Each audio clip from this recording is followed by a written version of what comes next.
Selamat datang di Ibu Kota Nusantara.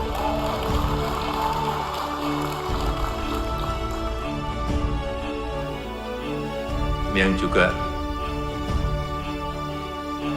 menjadi sebuah pertimbangan bagi kita untuk memindahkan ibu kota.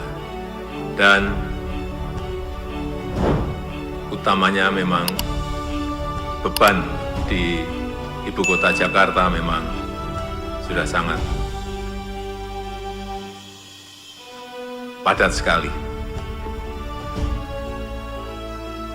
Dan per hari ini perlu juga saya sampaikan bahwa sudah di luar anggaran dari APBN, investasi yang masuk sudah 56,2 triliun rupiah dari 55 yang sudah groundbreaking. Pendidikan ada 6, kesehatan ada 3, retail dan logistik ada 10, hotel ada 8, energi dan transport ada 2, kantor dan perbankan ada 14, hunian dan area hijau ada 9, media dan teknologi ada 3. APBD harus siap untuk mengcover biaya operasional. Saya berikan contoh MRT Jakarta. Itu setiap tahun keluar 800 miliar untuk penuh loh itu, untuk menutup biaya MRT. Betul Pak Heru? 800 ya. Dan hitungan saya, kira-kira kalau semua jalur nanti selesai, kira-kira APBD harus keluar 4 triliun. Tapi, yang Bapak Ibu harus tahu, kalau nggak ada MRT, nggak ada LRT, nggak ada kereta cepat, itu kita kehilangan setiap tahun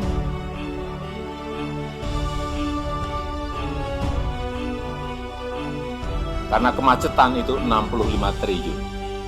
Kalau Jabodetabek mungkin sudah di atas 100 triliun.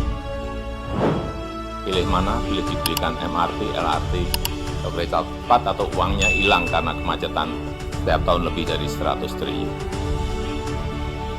Semua kota utamanya itu harus mulai ngitung. Kalau yang ini, autonomous rail transit, ini memang lebih murah karena tanpa rel, kayak magnet. Per unitnya, ini untuk 3 gerbong, harganya kurang lebih 74 miliar. Jadi kalau tadi MRT 1,1 triliun, saya lupa, MRT itu 1,1 triliun saat saya gubernur. Yang sekarang sudah 2,3 triliun. 10 tahun naiknya langsung 2 kali. 2,3 triliun.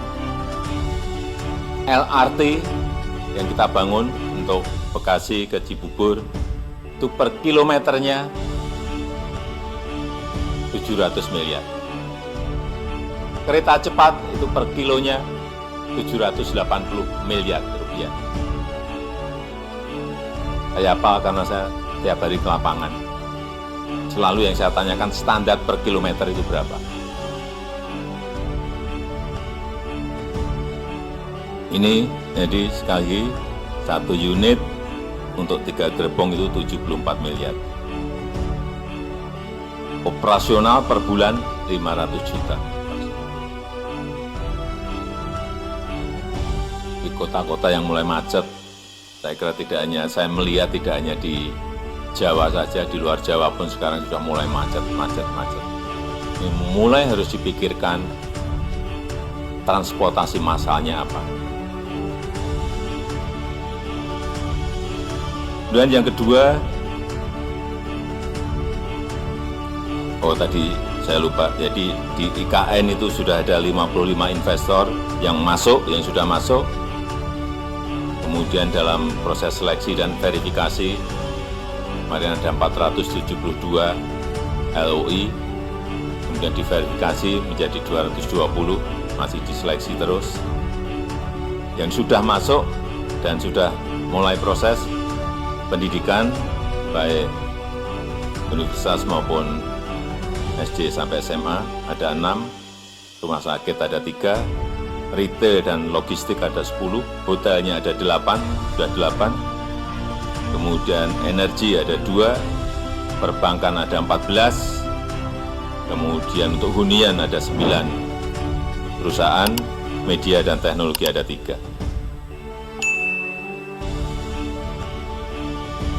Jadi saya kira Bapak Ibu semuanya bisa meniru konsep kalau memang APBD kita nggak siap, ya model investasi. Tapi untuk menarik investasi itu memang membangun trust, membangun kepercayaan itu yang paling sulit. Kalau percaya di daerah saya, di provinsi saya, di kota saya, di kabupaten saya, punya potensi, punya keunggulan, tapi kok nggak datang investor, itu tolong dievaluasi. Masih ada yang nggak benar, ada yang salah, ada yang perlu diperbaiki.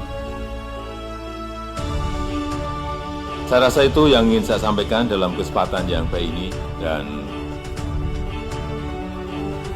lagi saya sangat berterima kasih para gubernur, bupati, dan wali kota yang telah hadir di ibu kota negara Nusantara ini. Dan